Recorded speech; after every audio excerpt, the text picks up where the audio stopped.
Live from Fargo and serving you on TV, online, and on the go. This is Valley News Live at 5:30. A dangerous sexual predator is now behind bars after roaming free for the past year and a half. Good evening and thanks for joining us tonight. Andrea has the evening off. 37-year-old Christopher Rux of Oakley, Minnesota has been sentenced to 1 year in prison for not registering his address as a sex offender. As Valley News Team's Neil Carlson shows us, the system for keeping track of convicted sex offenders like Rux is far less than perfect. Christopher Rux had already spent over 10 years in prison before moving to Oakley in 2013. The sheriff says Rux had been convicted of a kidnapping in Duluth and a sexual offender crime in Pennington County. Rux moved into this dilapidated trailer home in Oakley in October of 2013. He was arrested in February of 2014 after the sheriff learned he was a level 3 sex offender who failed to register his change of address. The court system's maybe a little lax, or how this is working, or how do you track a guy who came from Duluth and moves into your town? Right, well, and a lot of it's up to them, you know. I mean, and he had registered successfully for several years. I mean, I don't know. I guess that's why it was a little concerning. So we were like, why is he choosing now to all of a sudden try and fly under the radar? Rux was arrested in February of last year for not registering his address as a sex offender, but he posted bail and was free a couple of days later until his sentencing on Monday. All of it is disturbing news to Nick Anderson, who lives next door to Rux. The kidnapping part, that surprises me, because I got 3 kids that live right here. All right. So that was, and then him being a sex offender was scary too. In this case, Sheriff Bernstein was wary enough to check out the new guy in town and put Rux back behind bars. However, there is no ironclad system to track sex offenders if they don't play by the rules and register their address. He'd used an alias when he moved into town to deal with the city getting the water set up. So I mean, there was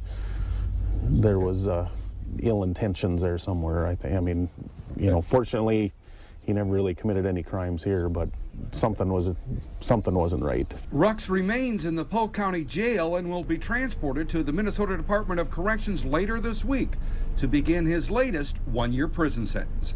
From Oakley, Minnesota, Neil Carlson, Valley News Live. There are currently more than 17,000 registered sex offenders in Minnesota and more than 1,000 in North Dakota. Some new information now to report. Another confirmed case of E. coli with a connection to this year's Red River Valley Fair. And health officials say this isn't the end, as they expect more cases to come through. Now, 3 other cases have been reported, and all are people under 18 years old. One of the cases has been diagnosed with a rare and dangerous complication of E. coli, hemolytic uremic syndrome. These infections can cause abdominal cramping, nausea, vomiting and diarrhea. And coming up tonight on Valley News Live 10 at 10, Valley News Team's Christine Stanwood will have more on this 4th case and what fair officials are doing to combat the disease. Also new to report, another case of West Nile has been confirmed. This time the virus has made its way to Wahpeton. It was discovered today after a pool of collected mosquitoes tested positive for the virus.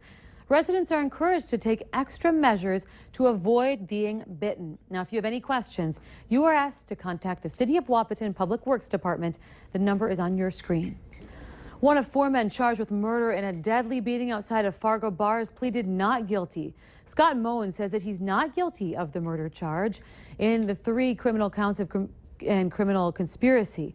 Moen, Jason Owen, Jesse Olson, and Nicholas Morris are each charged with murder and being held on $1 million bail for the death of Joey Garsland. Police found Garsland unconscious after a fight outside Rick's bar back in May. He later died of his injuries. Well, we're seeing sunshine out there today in the Fargo-Moorhead area. It's sure nice, and what a perfect night to enjoy a little backyard barbecue. And before we get there, we'll go to our meteorologist Lisa Green for the latest. Lisa? Thank you, Stephanie. A great night to be out barbecuing tonight for almost all of us. There is one area where we're dealing with some strong to even severe storms, and that would be in Beltrami County. You can see on the radar, most of us looking pretty good. It's southern Beltrami County that has that severe thunderstorm warning that is still in effect tonight until 6 o'clock. So about a half hour left on that. There are a couple of storms, one just south of Redby, and then that storm that is warned in southeastern parts of Beltrami County. This one could be producing up to 1-inch diameter hail, 60-mile-per-hour wind gusts. And it's right now moving into that Brook Lake area, moving to the southeast anywhere from 10 to 15 miles per hour. So this is the one severe storm out there tonight. There is that second storm just to the northeast impacting other parts of southern Beltrami County to be concerned about. Some gusty winds and some hail possible with that particular storm as well. The rest of us enjoying a very warm summer-like evening with temperatures in the 80s out there tonight. In Fargo-Moorhead, it is a great night for a backyard barbecue. Hutch Johnson joins us now from South Fargo with some great conditions out there, right, Hutch?